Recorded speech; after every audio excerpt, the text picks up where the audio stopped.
University of Florida. So that's what got me. It got me hook, line, and sinker right off the bat. First 3 words out of the video. University of Florida. I'm a University of Florida grad. I was wearing Gator paraphernalia in Shawnee, Oklahoma on the football team in 1990 something. So I've been a Gator fan for ages. I'm a graduate from there 2 times, faculty from there. And he says University of Florida. That's what got me interested. I'm okay, let's check it out. Some lawns respond to iron, others don't. That's also, I mean, that also got me immediately. I was like, hey, he says University of Florida says some lawns respond to iron, some lawns don't.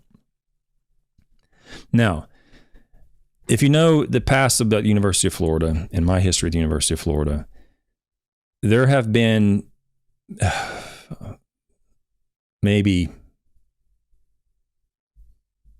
I'll have to go back and look, but there's maybe been 14 or 15 studies on iron on turf grasses, many of them lawn grasses in Florida. Of those 14 or 15, whatever they are, I think all of them, I'm sure someone can go back and find some Dudek papers or some, Snyder papers or something, but nearly all of them were conducted by me. So when he says some of them don't respond and some of them do respond, I was like, what? That doesn't make much. What? Now I'm watching. Now I'm really like, okay, here we go, because I got to figure out what exactly is going on here. Let's watch the rest of this, or some of it. So what if your lawn always looked like a Foliar iron application was just made? Great. That's great. No problem. I mean, if my lawn looked like that, I wouldn't be doing hardly anything to it other than just what I just did. Probably I wouldn't apply any iron to it. What are you gonna do? It's basically, it's a 9 on the color scale. Well, you can't get to a 10.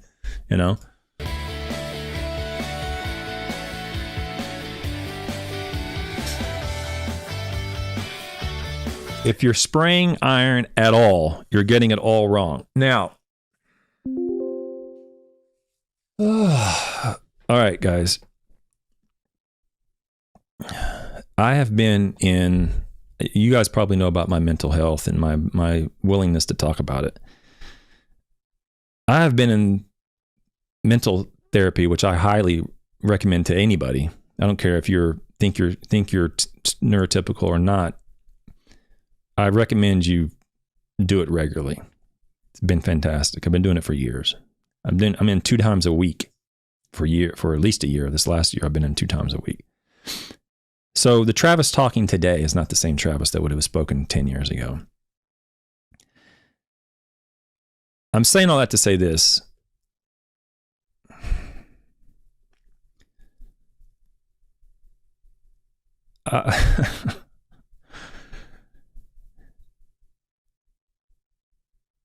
This is not true. Okay. And I'm just going to assume, like I said, I'm going to assume that he's just sincerely mistaken for now. Okay. I'm going to come back after I'm hopefully able to get a hold of this gentleman. And if he's sincerely interested in learning, I'll help him. I really want to help him. Go on to my Calendly. In fact, whoever this person is, go on to calendly.com/Travis Shaddix. Pay the $50 for an hour consulting fee. I'll refund it to you. It'll cost me $5 to refund that money to you. I'll do it. I'll pay you for an hour of time to sit down with you to help you. Okay?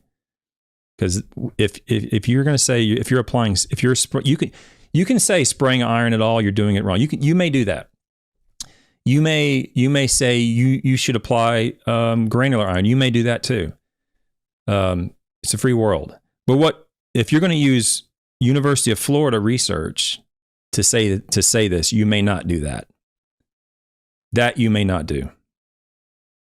Okay, we're going to get to it.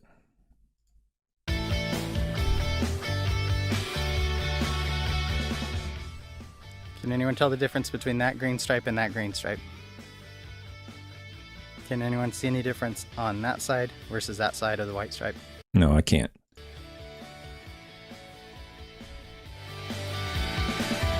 I don't spray foliar iron anymore, but I'm going to make an exception. You don't have to spray foliar iron.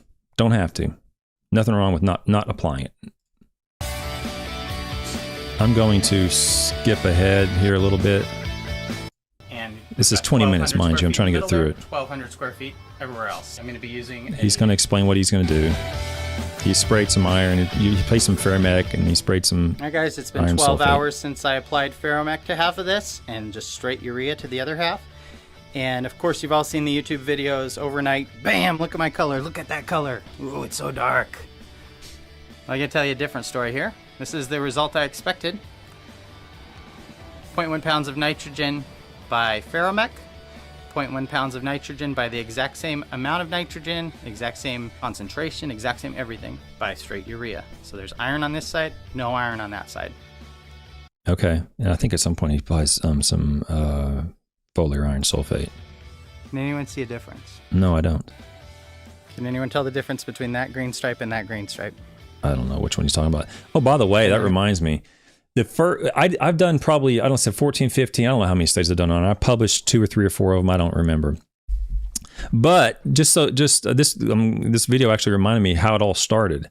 The first, I was doing some work with, when I was working for a fertilizer company, I became interested in iron. And the first time I thought about trying to do something with it, I thought about the Florida Gator football field. And I thought, if I can make those dark green stripes darker green, and make the lighter green stripes, leave those alone. Maybe I can artificially, without paint and without burning it in with a mower, I can maybe create a little darker green stripe. So I went out on the Florida football field during the off season and tried to do it, and couldn't get anything to happen with granular iron. So that's kind of how that iron stuff started years and years ago.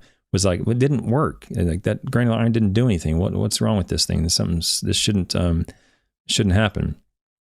So let's continue. Anyone see any difference on that side versus that side of the white stripe? Okay, I'm gonna skip through this. So here is our stripe. Okay, first of all, when you're looking at color, you don't look into the sun. Okay, you look with the sun behind you. You're not going to see many differences when you're looking into the sun. Don't see any difference at all. Once again, so 0 for 2. Okay, which doesn't surprise me. Your lawn's super green. Okay, so at some point he sprays foliar iron. Almost the max rate at a high iron concentration twice in this can be 3 or 4 days. And you really shouldn't be spraying ferrous sulfate anyway, because it pretty much denatures as soon as it hits phosphorus. It locks it up. It's just not a soil grade product. Okay. What he's saying there is partially true, but it's not going to lock it up with phosphorus as near as readily as it will with dissolved oxygen in the water. Okay. So these people have this misunderstanding, and this is I'm going to show you in a second why this is getting under my skin, is because he clearly didn't understand or read my article that I wrote. Yet will iron bind with phosphorus? Of course, it'll bind with calcium. It's true. It'll bind with phosphorus, calcium. It'll bind with phosphorus. True, not with calcium. But the solubility of iron is dictated by its redox potential, which will tell you that in the presence of dissolved oxygen, which is essentially available in any soil of agronomic importance that has moisture in it, it will almost immediately oxidize by binding with oxygen, long before it has a chance to bind with phosphorus. Okay? I don't know where these people get this information. If they just, I don't know, but it's not an insignificant point. And the reason for that is that you'll see stains on concrete light posts and on concrete driveways where there was no phosphorus. That iron has bound with the oxygen that was dissolved in water. And you can test this by doing a study where in an anaerobic chamber where there is no oxygen in the water, and the iron won't do anything. It won't oxidize because there's no oxygen, there's no dissolved oxygen in the water. Okay. Let me continue.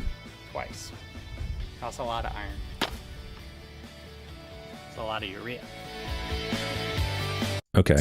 I'm going to skip to just a train wreck. To not get any response out of it at all after double the max rate, freshly made on half of that, there's nothing there.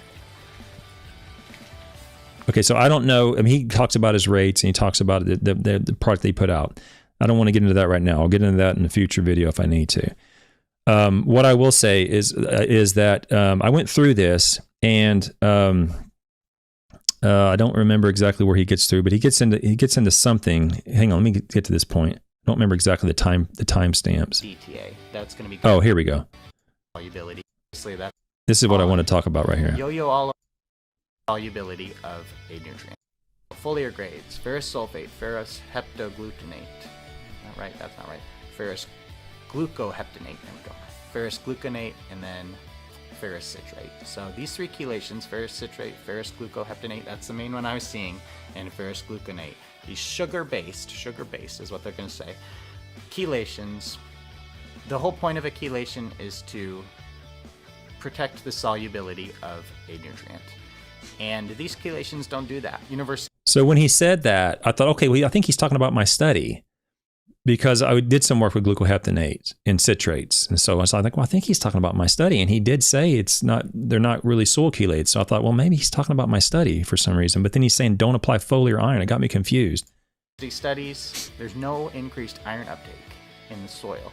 So spraying it on the top, your color's gonna yo-yo all over the place. See, spraying it on the top is exactly what you want to do to avoid the dissolved oxygen that will greatly increase the oxidation of iron once it hits the soil. You're circumventing the soil oxidation process by applying it to the foliage. I would still argue that a large portion of that iron that goes on the foliage will result in a color change as a result of the oxidation, turning the leaf a little darker color rather than the iron entering the leaf. I was never able to actually definitively show that, but because the color change is so rapid, 4 to 6 hours at say 2 to 3 or 4 pounds of iron per acre, you're going to see a rapid color change. I think it's not a metabolic process. I think it's just staining the leaf surface. But when you're saying don't apply it to the leaf surface, I'm confused. And then he said he's doing something about glucoheptanate, and I'm like, well, that sounds like my study, but it's the opposite of what I said. As soon as that leaf blade is cut off, the iron's gone. As soon That's as true. it sheds, it's gone. Okay. It rains, and foliar uptake takes days. No, it doesn't. Okay, foliar uptake takes about 4 to 6 hours, especially with nitrogen. 60% of the nitrogen will generally be taken up in the first 6 to 7 hours. Okay, iron is the same. Whatever's applied to the foliage, the uptake is extremely rapid in the first 6 to 7 hours, 8 hours. Okay, it's after those first several hours that uptake declines, and we don't know for sure yet, but the evidence is pretty strong in the case that the uptake is probably from micro fissures in the cuticle of the leaf, not through the stomata. Okay, and the reason I say that is because there's been some work done when the stomata are closed at night, and you still see uptake. If it rains, gone. As soon as it hits soil, it's gone. That's true. I mean, when it hits the soil, it is going to oxidize. Ferrous sulfate especially is going to do damage. It's going to lock up phosphorus. See, okay, I'm just going to move on. You'll get black layer. I stay here long enough, I'm going to be in therapy 3 times a week. Okay, guys? I mean, And again, I just sprayed over 50 years worth of iron on my lawn. I don't know what that means, but you can apply 3 to 5 pounds of iron per acre and see a response to that. And you can do that fairly regularly throughout the year. We want to be aware of what iron can do and the adverse consequences of iron if you're being silly with it, particularly on putting greens where the iron can actually move deeply into the soil. But foliar applications of iron at 3 to 5 pounds, or even 1 pound, say 1 to 5 pounds per acre, not per thousand, will get you a color response. I've done, and I'll show you a publication. I may end up skipping ahead of this stuff because and just going straight to iron as a topic rather than doing fall fertility, because things got me irritated. But I've published several of them. I don't know. Someone can go back and count 14, 15 studies, and almost all of those I've used a foliar application of iron sulfate as a sort of a check. I have a control where I didn't do anything, but I also have foliar applied iron sulfate. And 100% of the time, applied to Bermuda grass, applied to St. Augustine grass, we've seen a response 100% of the time, every application in every study. So for someone to say you're not going to see a response to it, or it's slow or whatever, what that tells me is either 1, he didn't apply it at all, or 2, he didn't apply it at the right rate. Okay. So Is that the way to do it? No. And I got zero response. So obviously that's not the way. And I can't deny your observation. I don't know. I wasn't there. I don't know what you did. I don't know what you saw or didn't see. I can't. If you observed that, great. I can't say you didn't observe that. I wasn't there. But what I can say, when I've controlled everything that I can reasonably control and applied the iron sulfate or iron glucoheptanate or iron citrate as foliar or iron and EDDHA, anything as a foliar soluble iron source, we have seen a response 100% of the time when applied to foliage at the correct rate. To do it. The way to do it is a soil grade, balanced, chelated micronutrient. Absolutely not. Okay? I'm telling you, I'm gonna have to call my therapist today to get back in today before I lose my cool here. Is that iron chelates apply to the soil? We have done studies with that. And occasionally you will see a response in the turfgrass. You will see a response in terms of increased soluble iron for sure. But the response in the turf is what I care about.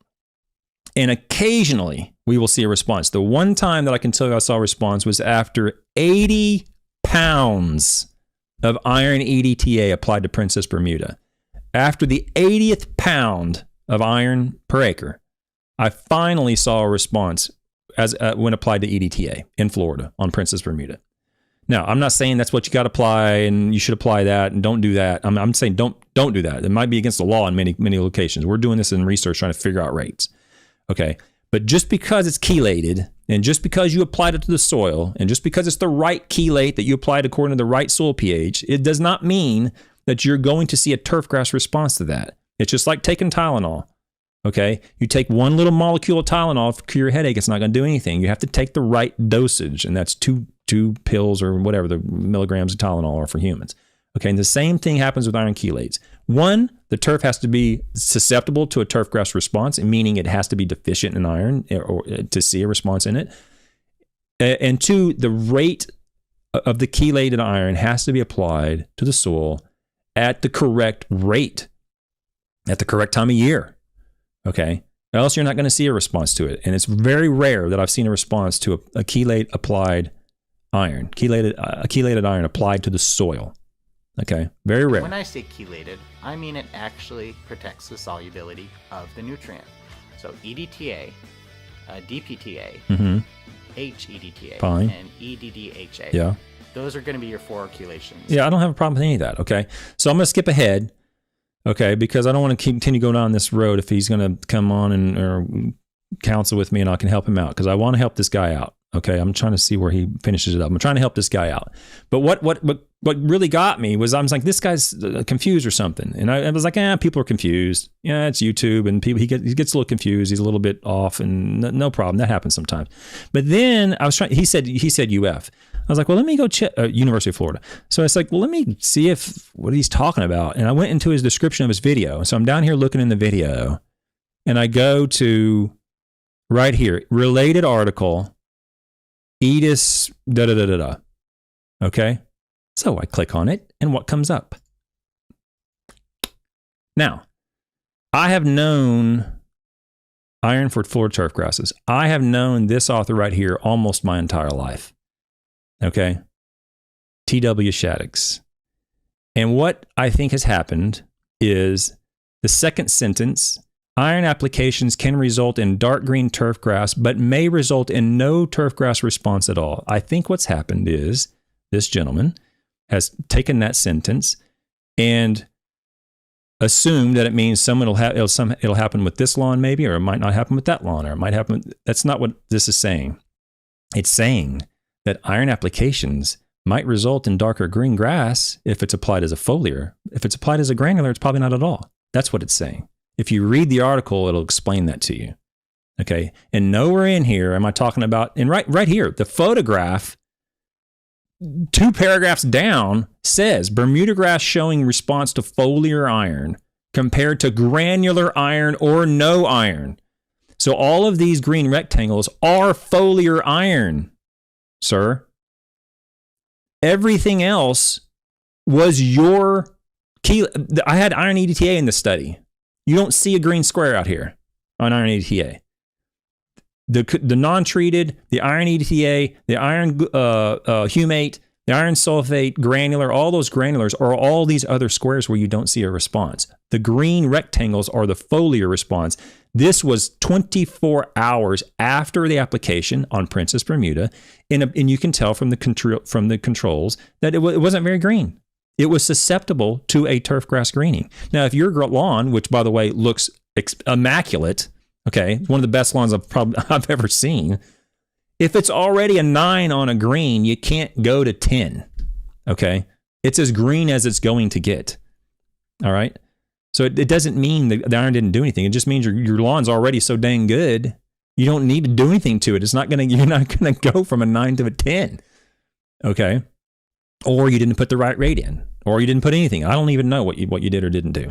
So I'm gonna leave it at that and say when I was like, it was whatever it is. But when you're gonna use my research to convince others using misinformation, that's when I'm gonna have to say something about it. And you can see right here, it's real simple, guys. Right here is the precipitation of iron, the chemical reaction of iron with dissolved oxygen. Okay, without this little guy right here, water, dissolved oxygen, you're not going to have the precipitate of iron. You're not going to bind it out. Will it bind with phosphorus? Yes, but this is going to happen long before it ever gets in contact with phosphorus. So it's not a binding phosphorus thing or locking up with phosphorus or whatever. Does it happen? Of course it'll happen, but that's not the driving factor. It's the oxygen dissolved in the water and the soil solution that is that will render iron less available. When it comes to the iron, I'm going to go into detail on this now, apparently. I'm going to get my articles out and start going through them. But just because it's chelated doesn't mean it's going to remain soluble. Even the most expensive, effective chelates, EDDHA, even that chelate, the iron in it will eventually become insoluble. And it doesn't take that long, a month. Maybe a month and a half. Okay, it's not like it's not susceptible to pH changes, and it's going to remain soluble even at very, very high pHs. All that's true, but it doesn't mean it's going to last forever. The chelate will. The chelate's not going to go anywhere. It's going to be there for a while. But the iron in that isn't going to just stay there. Okay, it's eventually going to oxidize out. It's going to be replaced with calcium or it's going to be competed with some other cation somewhere, and the iron that was in there is no longer going to be soluble. Okay, it's not going to just be there forever. So just because it's a chelate doesn't mean you can just simply apply it to the soil and you're good. The foliar applications of iron consistently have shown a response following that application when it's applied at the right rate. Whereas granular applications of iron, I've only ever seen one response in my life after numerous studies, numerous locations, and it happened to be from EDTA applied at a very high rate to Princess Bermuda. Okay, so I mean, I didn't mean to get so animated, guys, but it is just annoying to me that you're going to use my research. No, you're not going to do that. You may not do. You can be misinformed. You can say whatever you want to say and try to sell things on YouTube. You may do that, but you may not use my research to misinform the public. That's not going to happen. I'm going to call you out on that. No, I'm sincere when I tell this gentleman, I'm looking at you in the eye. Please get a hold of me. I want to help you. Okay. I think you've simply been misinformed. I want to help you. Go to calendly.com/Travis. Set it up. You'll have to pay the $50. I'll pay you back. Okay. Or come on the channel and we'll have a conversation and you can explain what has occurred. And I want to help, guide you through this process so you understand exactly what's going on with iron. Okay. I appreciate everybody coming in today. Sorry about that, but I'll give it a couple of days or a week and see if I can get a hold. If you guys know who this is, please let me know. I'll reach out to him and see if I can help him. I want to help this person as well as anybody else who might be a little off on their understanding of the systems. Okay. With that, I'm going to say goodbye. I'll be back on Monday. We're still in the cool season realm for now. Maybe that'll change my Monday. The articles coming up on Monday are going to be let's see what I got here. I got responses of cool season Kentucky bluegrass to sprayable nitrogen fertilizer programs. I got above ground responses. I got at least another 4 or 5 cool season fall fertility papers to go through. So all next week it'll probably be the same thing before we move on to another topic. But who knows? That might change between now and then. Okay, guys, I appreciate everybody's for showing up today. Oh, let's see if there's any chat left here. Oh, there's a lot more chat. Oh, he's been called out on. Harper explores. Check my comments in his comment section. Oh, okay, Harper. So you've maybe mentioned it in his videos. What I understand from that. Okay. Well, it's fine. It's fine to be misunderstood. It's fine to not understand completely what you're talking about. I get that. Okay. You can do that. Okay. But don't use the work that I've busted my ass for and worked hard to get out and publish as a means to misinform people. You may not do.